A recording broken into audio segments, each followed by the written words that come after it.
And welcome back. It's now 10 minutes after 7 o'clock, and as promised before the break, we're sitting down to get an update on the proposed Diaspora Bill. And joining us for this conversation, we have attorney at law, Kareem Musa, and we also have the president of the Belize Citizens Abroad, Hubert Pipersburgh. Good morning and welcome to the show. Morning, guys. Morning. Thanks for having us on. Definitely. It's so nice to have you guys on. Reason for me saying that is because the conversation continues and everybody has to understand the entire process. We're talking about the ICJ here. That of course, yes, again. But it's always fresh, especially when you're getting sides and sides and sides. Yeah. And so the entire process of re-registration actually kicked off months ago. And a lot of people you would think would have been a part of it. But Belizeans became heavily reluctant. I have no idea why, but at the same time, we know that our folks who lives in the US or lives abroad, or we call them diaspora, the Belizean Diaspora, wants to be a part of this process, and they feel that this issue is not a UDP-PUP issue. It's a Belizean issue. So why aren't we being a part of that? I'd like to get the feel, especially from you, Mr. Musa, as to the entire process. Can you jump in on that? Well, just for some historical context, John, you have to remember that the law is an evolving creature. Yes. And ever since we had the Representation of People Act implemented in 1978, this was before independence, the law has constantly been changing. And it changes because there are different needs of different citizens all across the world, whether it's Belize or abroad. And so in 1997, because let me again just backtrack a little, the law currently states that if you are 18 years or older, if you are a citizen of Belize or a citizen of a Commonwealth country but have been living in Belize for 12 months, then you are eligible to vote. But there is a third requirement, and that is that you must be resident in the country of Belize for at least 2 months prior to going in to register. Now, that is a particular section that we are taking issue with because it then disenfranchises indirectly. It was never the intention, so to speak, to disenfranchise, but that is a direct effect that has occurred because of the law. And so, like I said, the law evolves, and in 1997, you saw that there was an exception created to that rule because the lawmakers realized that it disenfranchises students who are studying abroad, and it disenfranchises Belizean officials like diplomats who are abroad because they are not resident here 2 months prior to registration. And so in 1997, the law changed and it created that exception to that rule, that 2-month requirement. And so after that now, 97, we have 1999, the introduction of the Referendum Act in Belize. And let's be real, there has never been a referendum in Belize. Although they no to the offshore drilling, they had a mock referendum. And so the issue never came up about Belizeans abroad wanting to have a say because it wasn't an official referendum. And so here we are now on the heels coming up to April 10, 2019. And we have Belizeans who feel that that law, that 2-month requirement, is directly affecting them because they won't have a say on this very important referendum. This is our first rodeo, and it is the biggest rodeo, the one involving the unfounded claim by Guatemala against our country. And so I've been tuning in to the members of the diaspora. They are always engaged, always calling in. Brother Hubert here, Aria Lightfoot, Mr. Joseph Guerrero, Miss Debbie Curling, they're always in tune. And they're tuning in because they feel as though they deserve to have a voice on this very important issue. And there are many more, thousands of Belizeans who are affected by this piece of legislation. And so where we are today, we have introduced a private member's bill from the opposition to the House of Representatives to dispense with that particular requirement just for the purposes of this referendum to allow Belizeans abroad to be able to register and vote come April 10, 2019. Now, let me just get Hubert into the conversation for a bit. Belizean Citizens Abroad, how long has that organization been around and what's the objective there? Well, we've been around, I would say, we incorporated about 5 years now. but we've been loosely affiliated longer than that. The main objective is to highlight the issues that affects the diaspora vis-a-vis, Belize body politics. So we want to have a voice, or at least a seat at the table whenever you have important decisions that affects the nation, which invariably also affects the diaspora. So like Kareem was saying, the diaspora is an important part of any country. You can't just disregard or be dismissive of the contributions of the diaspora, even though they might not be residing here 100%, but they're engaged. So I think we felt that this particular bill that Kareem is pushing through is arguably, in our lifetime in this room anyway, one of the most important questions that we'll ever be faced with, aside from independence, for Belize moving forward into the new millennium. So, that's the reason why we have organizations such as BCA, and there's many others, but we are also one of the organizations that want to represent and push for the diaspora to have a say, or at least a seat at the table. Now, people who initially hear about it, besides the fact that, I'll say diaspora has become a buzzword in a lot of ways, thankfully, in terms of the conversation. But a lot of people may say, you leave the country and you go live in another place. Yes, you may have an interest in the country, but you have connected with somewhere else. You might go there and you might vote, etc. Is there any precedent set in any other country, Caribbean, any place else, of course, that allows their citizens who reside in another country or may have taken up citizenship in another country to actually vote on issues that are important for them? Yes, we don't need to look far. The great United States of America, their citizens who are currently living in the country of Belize, they're allowed to vote in their elections. And we're not talking elections here, we're just talking this referendum, because I know there is a lot of controversy when you discuss whether or not the diaspora should be able to vote in electoral politics in the country. But we're not talking about that. We're talking about the biggest question in the history of our nation. It is an existential threat for our country. And so that is why it's so important. It doesn't matter where you live in this world. The point is that Belizeans, we're a special bunch, John and William, because you go any part of the world and the patriotism that you feel. I've studied in Jamaica, Barbados, in the United States, and everywhere I go, I make it a point to reach out and find Belizeans, and the immense pride that they take in their country, it is unbelievable. And so to deprive them of a right to have a voice on this important issue, I don't think it's acceptable. And I think both sides of the aisle in the House of Representatives recognize that, the significance of not depriving them of a right to have a voice in this referendum. What has led to your championing of this? Has there been a groundswell in terms of people in the diaspora reaching out? And what has been the sentiment on the ground that actually propelled you to actually be one of the leading voices for this? I've been in constant communication with Brother Hubert, and now also constant communication with Miss Aria Lightfoot and Mr. Guerrero. It is something that I've been following very closely ever since they had the discussion about dual nationals being able to run. I thought it was a good idea. Listen, if you're a Belizean American living abroad and you want to run for politics in Belize, you have to come home and prove yourself. I know your heart is where my heart is in Belize, but at the same time, you have to convince thousands of Belizeans here. And so put them to the test. If they want to be able to represent their country, they will at some point have to come home and have to meet the people and have to present their platform. And so if you are as good as you say you are as a Belizean living at home, why are you afraid of Belizeans living abroad coming at home to challenge you? Bring it on. That is how I want to do the reverse of what Trump is doing. He's trying to stop Belizeans and others from coming there. I want all Belizeans to come back home. We need to reverse the brain drain. For too long, our Belizeans have been not getting opportunities in our country.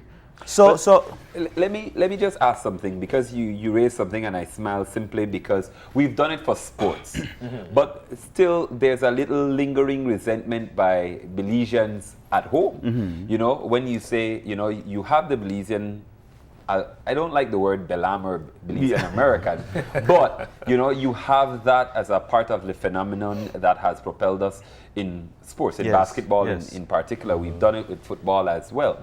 But still, some people feel as if though, you know, they're resentful that, you know, you have greater opportunities. That's why you left the opportunities or country, because you thought opportunities were scarce, and you go to a bigger place and then you come back and you still want to seize the opportunities that exist and should be for Belizeans. So I'm talking about the sports analogy. Yeah. Based on how people react to that is a mixed reaction. Is that the same thing on the ground? Have you tested what the reaction is here in terms of how people view it?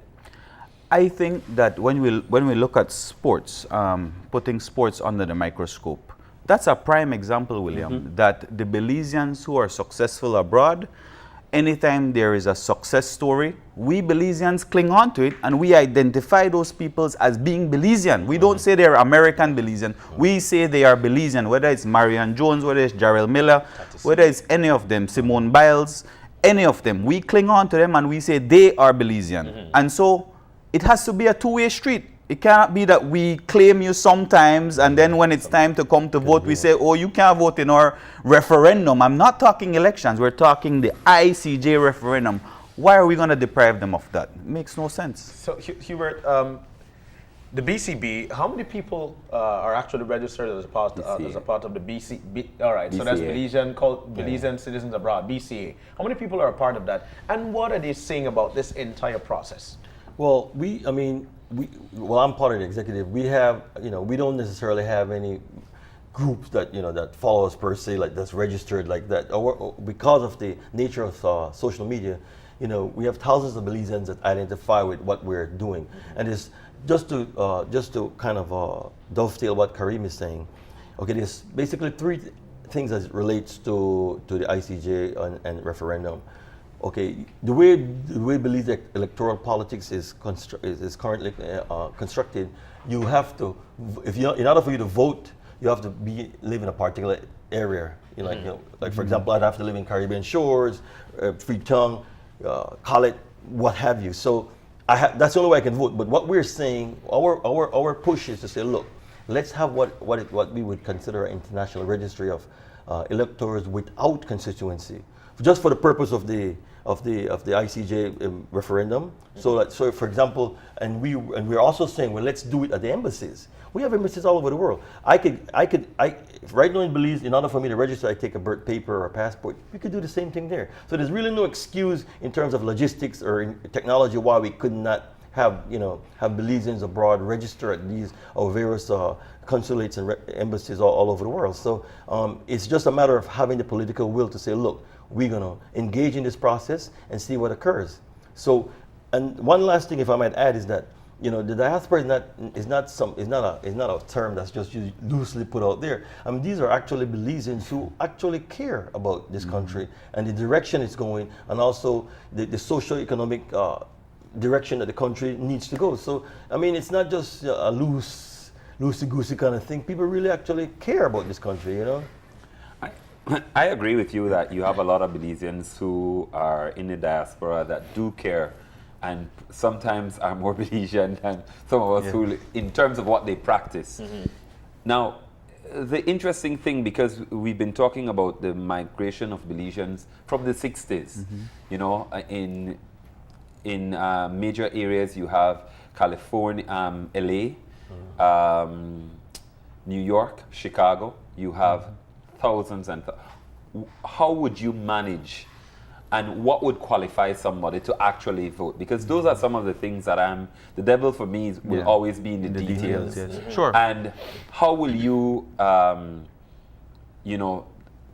decide who qualifies? I think the question here in Belize has always been in terms of the register and the list. That has always been a big debate.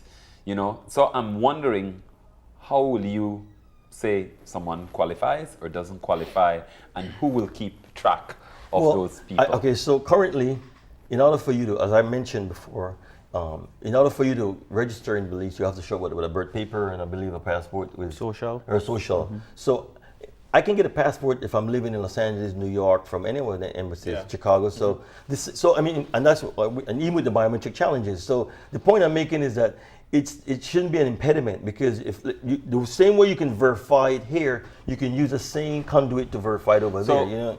The question I'm asking is, will you have to be born in Belize, or because you also have the law that allows, if you're of Belize descent, to be a Belizean? So the birth certificate would serve for those who have Been born who were here. born Yes, here. But I'm talking about The second who generation, qualifies, like if you have a second or child, third generation. Well, those, even though technically they are Belizean by descent, they will still have to prove they're they're Belizean citizens. You know, Of course. I mean, you can't just say word of mouth. Like anything else, you're gonna have to have documents to verify that you are eligible Belizean and you have the ability to exercise your franchise. So, but those are things that can be overcome. You know, we have right now Belize has the technology to do that right now, because as we speak, the mechanism they use to register and those things.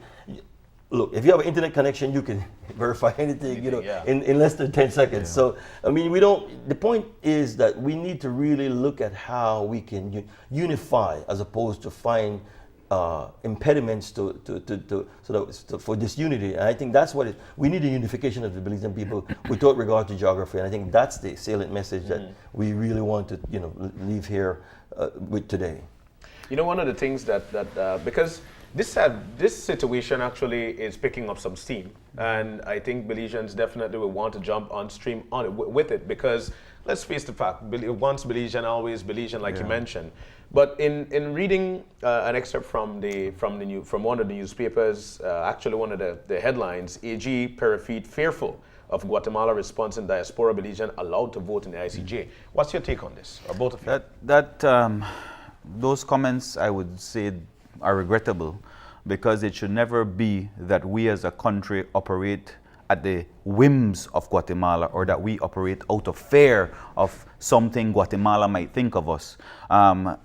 As you may recall, the Referendum Act was amended because of Guatemala, and that should never have been the case.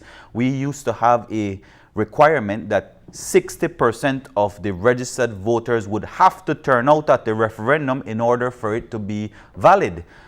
We took that away completely because Guatemala said that that is too onerous. And so now it is a simple majority. So if one person shows up on referendum day and votes, then that is the majority, so to speak. Again, pandering to Guatemala. So I don't think that those comments are in any way helping us as a country, because we need to be firm in our own position, and it should not be because Guatemala thinks that we should not be doing it. That's the last thing that we should be considering at this point. And after all, we're discussing Belizean citizens. We're not talking. And we have Guatemalans who are, who at this moment who are very questionable, who are on that list, who they're Belizean, but given the nature of what we did, the situation with Guatemala, and they're not recognizing. So I mean, the whole thing, I think with the AG, what he again, I think it was not helpful to the discussion, and to me it kind of threw up some kind of impediments as to a reason why we shouldn't do it. But it's not a valid rationale that he placed in out front. Another thing that stick out for me, and I want to go ahead and read the entire thing in the news. In the news that of course ran right here on Channel 5.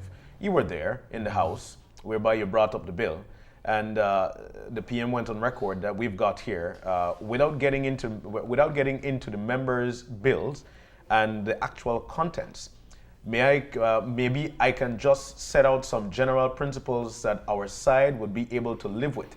There is no difficulty, as I understand, members of this side of the House with allowing Belizeans who have some kind of family address in the country to register so that they might be able to vote in the referendum.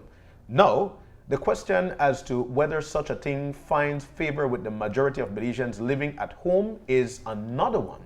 Went on record to say, I suspect if we were to have any chance of knowing or gauging that sort of sentiment, we'd have to have a second referendum on that. How do you feel about this? I don't agree with the Prime Minister on that particular that his position, because when I give you two points that I can I can recall that one time with the Star Student when they passed the SI. Where was the I didn't see them Referendum for that, yeah. Didn't ask the referendum what the Belizean people thought about that when they passed those measures to close down the city, you know, parts of the city because of gang violence.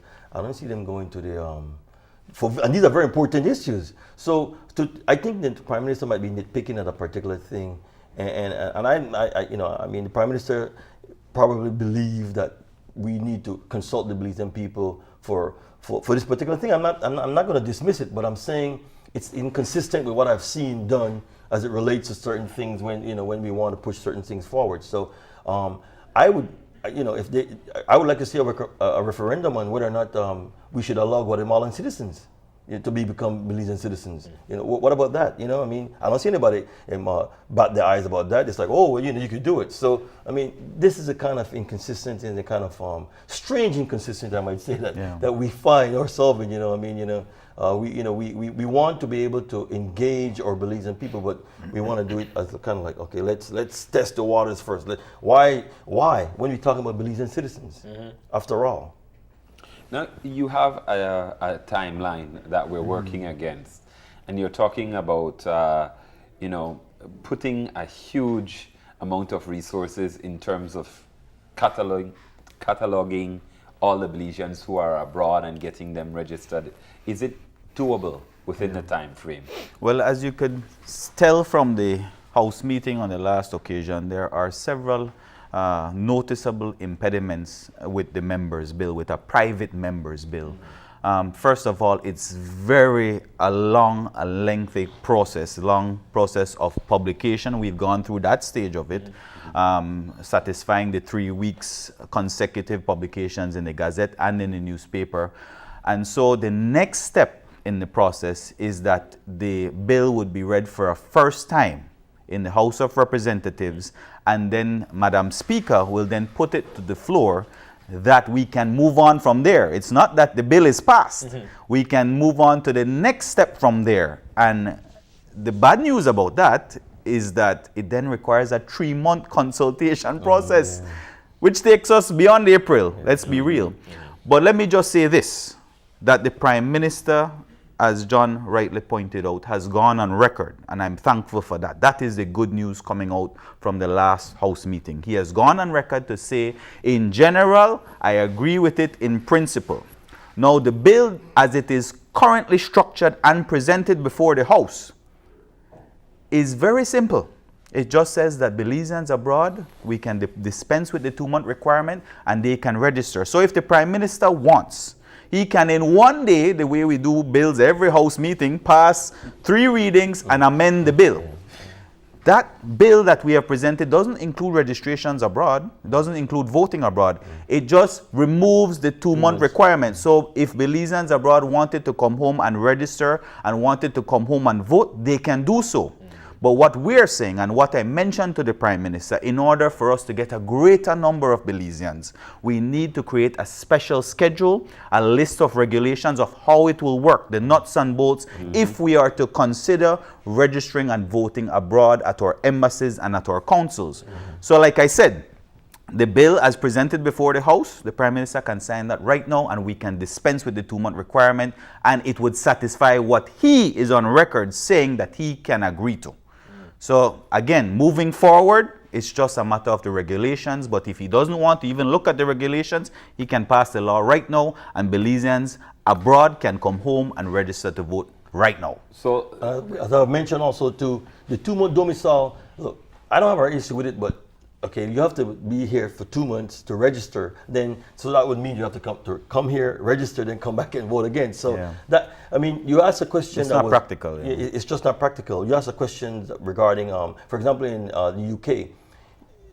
You know, I don't necessarily advocate that we do anything precipitously, because, for example, in the UK, if after 15 years you do not you live outside the country, then essentially you cannot, you lose the right to vote. So I'm not against, some sort of compromise that would allow Belizeans the opportunity to exercise their franchise, but to just have a blanket, hardline policy that doesn't want to compromise, to me is not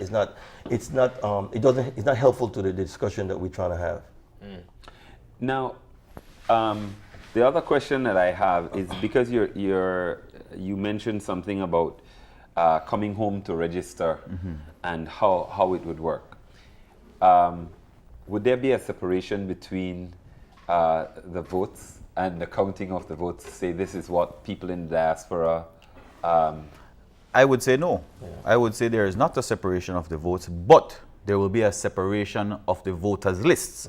So you'll have a supplemental list, which will be for Belizeans living abroad, and then you have our current electoral rolls, which remains unchanged. And so if you are coming as a Belizean abroad to register, you will come on a separate list, because come April 11th, we will dispense with that list, because again, this is only for the purposes of the referendum and not for them to be able to vote in town, city, and general elections. It is simply for the referendum. So there will be a separate list, but not a separation of counting of ballots. All ballots will be the same. And let me also mention too, the Minister of Foreign Affairs have received funds earmarked to put the ICJ question to the diaspora. So I mean, it's like, why are you trying to engage the diaspora in this way when you're mandated to do so? But yet still, when we're suggesting ways, like for example, like I mentioned, the international registry, like Kareem, just for this particular issue. Why is it that you're a little bit reluctant when in fact you have received funds to engage the diaspora in the ICJ in education? Kareem, do you still believe, because you are actually on record as well to say, let's push the referendum some time back, because people need to be educated on the entire process. 1 year is not enough. It's too short of a notice. Do you still believe this? I certainly do believe that, and this again is just one other reason why I believe that the referendum date should be put off. In addition to the fact that we need to get the diasporan voice on record for this referendum, there is also still no Sarstoon protocol. It cannot be that this country that is taking us to court can come and annex our Sarstoon and have control over our Sarstoon, and that is not, there's no intervention, whether it is the OAS or some other international body, to say, listen, if it is that you, Guatemala, want to take this thing to court, you have to play fair. Give back the Sarstoon, remove yourselves from the Sarstoon, and then we can consider going to the ICJ. And so I still think that we are going into the ICJ, not putting our best foot forward. In addition to that, I don't see a bipartisan approach, a national approach being taken on the ICJ referendum. You see the government pushing an agenda. You see the government going abroad and signing this and signing that, and now all these documents are coming to light. But where is the opposition? Shouldn't the opposition be at the table with you, the government, every step of the way? It cannot be that we were in the dark this entire time, and now at the very last minute you turn on the lights and say, let's go together and vote. I think a bipartisan approach, which includes the opposition and the BPP and other members as well, needs to be taken. So there are several things, several reasons why I believe that the ICJ vote come April should be put off. No, that's a very interesting proposal that you have. And I think, given the fact that we've seen that Guatemala has delayed there's perhaps room. There's precedent for that. Yeah. Right. Actually, October 2013 was October 6, 2013. Yes, you realize that was the date earmarked for both countries. Both countries. But I also want to mention, I was listening to an interview with the former Foreign Minister Carlos Morales, and he mentioned one of the reasons why they don't have a Sarstoon protocol is because of the child that got in the Chiquibull that was killed. And it's interesting that Belize and Guatemala agreed to a commission to investigate the death of this child, and the findings came back and exonerated Belize. So I mean, for him to be saying that it's just ludicrous. I was like, wow, this guy, he's actually saying that's the reason why we can't move forward with a protocol for the Sarstoon, because of the death of a child, when when a commission that they agreed to under the auspices of the OAS came back and said, look, Belize has nothing to do with that, you know, so these are the kind of crap that we have to deal with. No, it's just a use of words. This is rated PG, by the way. That's how people are struggling. This entire conversation, you know, for me, has always underscored the point that regardless of who's in power, Belize as a country has never articulated what is the direction that we're going to take in terms of our diplomacy, in terms of our foreign, you know, I wouldn't say strategy. never. I wouldn't say never. We've never. When I say articulate, I'm not just talking about voices getting up and saying something. I'm talking about articulating and then putting it in a strategic paper to say this is the direction that the country will take in terms of managing our situation with Guatemala. I like what you said about the protocol or lack thereof of a Sarstoon protocol definitely being one of the things that we stand up and say that we're flexing ourselves to say our sovereignty is under fire and this is one of the things that we require. Now, is this an opportunity to have those types of conversations? Because, you know, we're talking about the ICJ and the referendum, but there are a lot of other issues around the entire Guatemala, Belize, that people aren't clear. It has always been positioned where you have to be a lawyer or you have to be an academic to understand these issues, or a historian or something else. But we don't have a clear understanding of where we stand as a country, you know, in terms of what will be our strategy in dealing with Guatemala. Do you think that is something that is important for us to also shed some light on at this point? Because that would include the engagement of the diaspora, and to say that this is, you know, an agreed upon position that everybody supports. Absolutely. I think that this is one issue, if there's no other issue, this is the one issue that we cannot afford to play politics. We cannot afford to play red or blue or green. This is not that issue. This is a national issue, and we should all be united in whatever position, as you rightly said, William. And I think that if you are to do polls, you would see that there is a trend taking place that a lot of people they feel very skeptical about going to the ICJ, and as a result they might vote no. And so what we need to do as a country and as a government, we need to start lobbying the international community and informing them, because you hear a lot of people saying that if we vote no, the international community will not support us. Yes. Well, we need to be proactive, and we need to reach out to them and say, Belizeans feel so passionately that this is our country, that we need to explain to them why the people are voting no. It's because we feel so strongly that we have a clear title in the form of the 1859 treaty. So you, the international community, must understand where we Belizeans are coming from. We feel strongly about this, so strongly that we don't believe we need to go to court. And so that is the type of diplomacy that I think needs to be taking place right now, leading up to April, to explain to the international community why there's this trend taking place.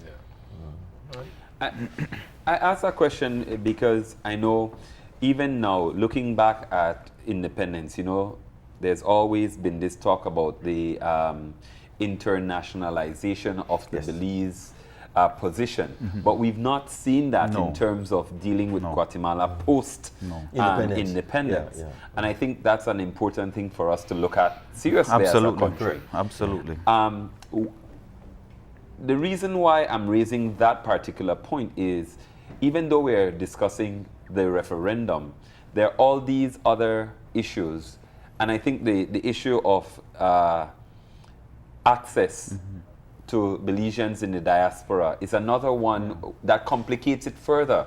When you're talking to John and Jane public out there and they're listening, oh, okay, this now, and this now, and this, it creates kind of a, because it's such an emotional issue, it creates this kind of dis-ease with the entire situation and making a decision.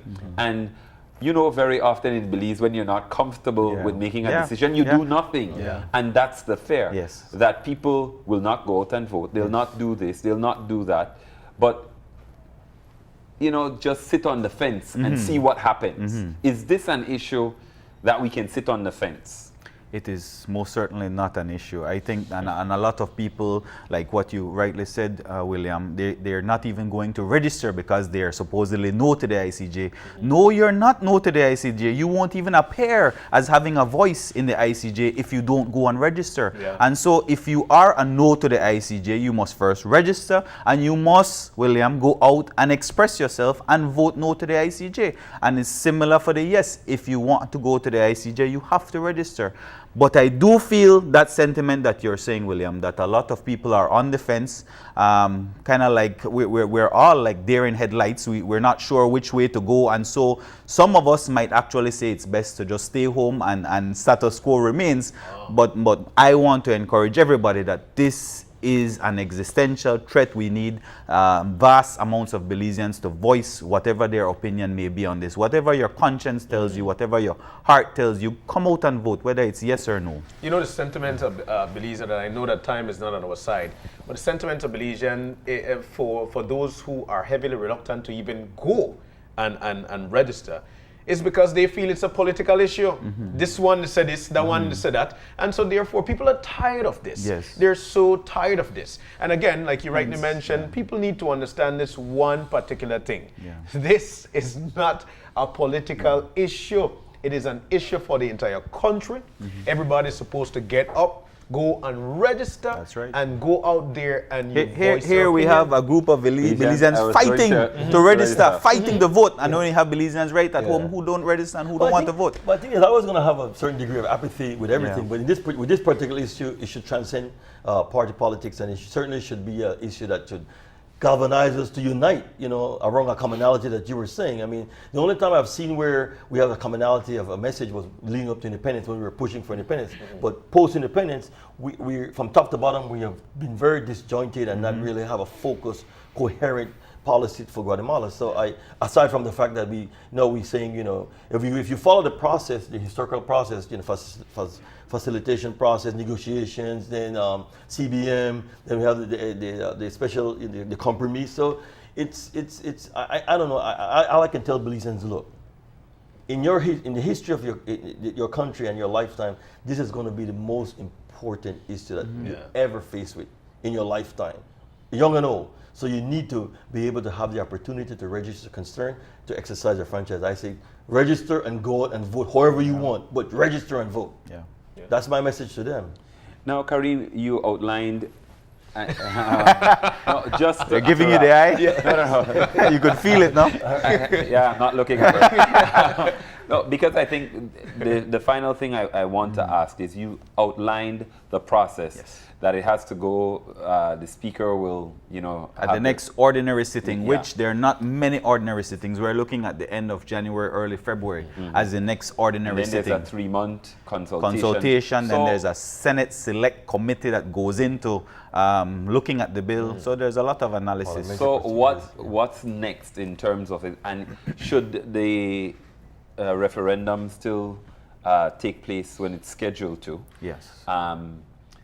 Is this an issue that the diaspora should let go of? Absolutely not. Not just in participation in terms of the referendum, but participation in other ways in the country and the development of the country. Yes. To answer your first question, I do believe that there are many reasons why we should delay the referendum come April 10th, 2019. Like you rightly said, Guatemala has set the precedent in putting it off for 5 years, was it? Some 5 years. So we can do the same. That is a possibility. There are many other issues affecting the diaspora. No doubt those ones are a little more controversial, and it might not get both sides of the aisle agreeing.